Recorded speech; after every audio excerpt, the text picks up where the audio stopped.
Hoy se habla del que hace el bien. Hoy son puestos como modelo los sinvergüenzas, los pecadores, los que buscan la muerte, los que dañan. Esos son puestos. Y si alguien habla del bien, habla de Dios, habla del amor, se le dice que es un retrógrada, se le dice que es una persona que no vale. La burla del joven que no bebe, que no se droga, que no tiene relaciones sexuales antes de estar permitido y antes de haber madurado afectiva, intelectual y hasta físicamente. Esos son los tontos para la sociedad. Ojalá entiendan eso, los que venden sus conciencias por dinero.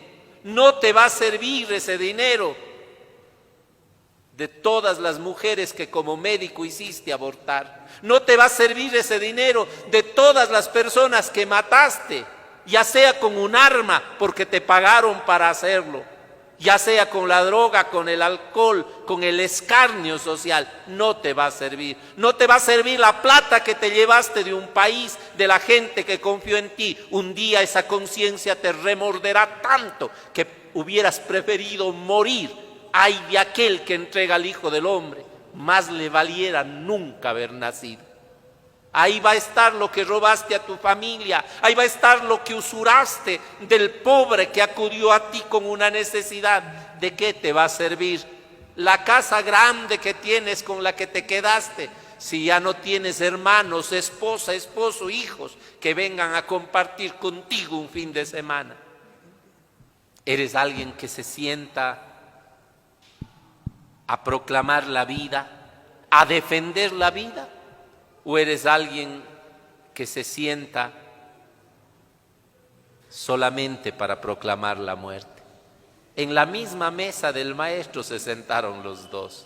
En la iglesia, en la oración, en el mundo, pueden estar los dos. El Judas que traiciona y el que le defiende. No, padre, ¿cómo puede ser eso? ¿Quieren que ponga un ejemplo clarito?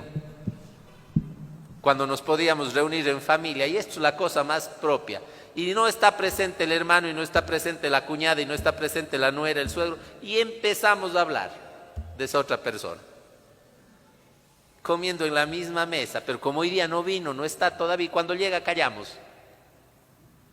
Buenazo el que dice, bueno, ahorita que ya llegó, díganle lo que estaban diciendo. Sería lindo, ¿no?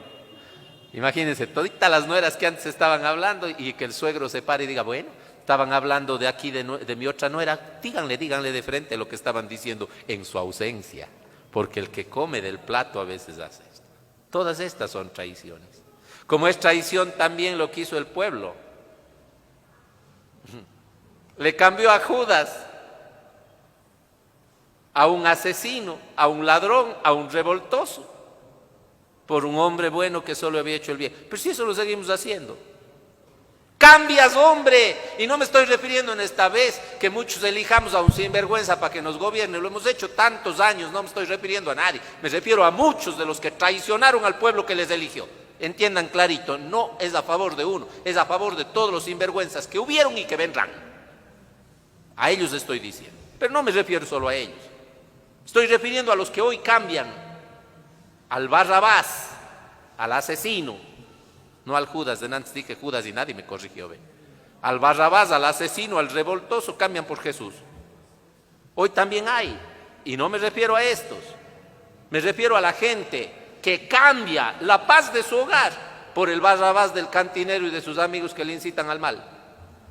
Tú también le cambias a una Barrabás más joven por el Cristo que prometiste amar en el altar. Si eso es. ¿Matas tu familia, tus hijos? ¿O no estás haciendo eso? Cambias el verdadero amor tal vez por un ocasional. Cambias tu conciencia, cambias tu paz. O no lo haces, tú verás de cuál eres. Jesús tiene miedo, como hemos tenido este año, hermanos, y seguimos teniendo. Miedo a quedarnos sin trabajo, miedo de ese padre al que le anuncian ya que va a quedarse sin trabajo y no le van a dar tanta indemnización como otros si tienen suerte. Y tal vez no encuentre trabajo pronto o ya no lo vuelve a encontrar y tenga que venderlo poco o el negocito ver que ya no puedes sostener. Ya no puedes pagar un empleado, ya no puedes surtir de mercadería, ya no puedes llevar pan, eso es dolor. O la angustia que experimentan personas, yo que impotente me siento, y es allí cuando yo solo digo, Señor, te encomiendo la confianza de estas personas, no en mí, sino en ti. Cuando tienen un ser amado en una unidad de cuidados intensivos, el terror de que se muera, el terror de que alguien se vaya, esa experiencia es propia, el ser humano se encuentra. Y hay gente con miedo, pero que con valentía se para de nuevo, como el médico, como la enfermera, como los hijos que luchan. Y aunque no puedan hacer nada, se arrodillan para pedirle a Dios.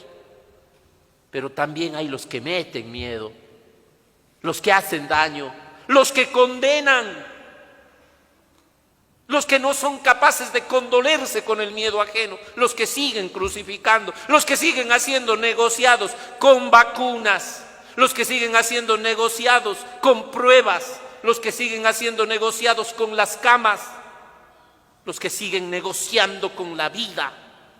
Y eso no es de cristianos, es de traicioneros.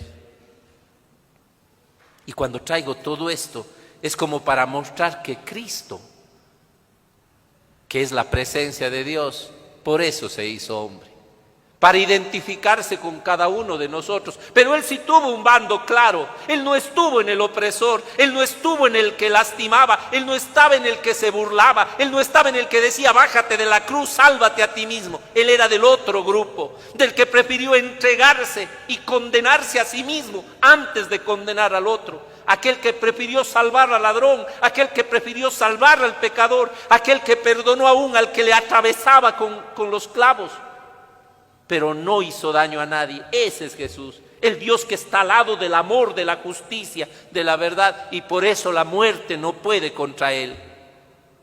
Y hasta el mismo centurión terminará diciendo, realmente era el Hijo de Dios.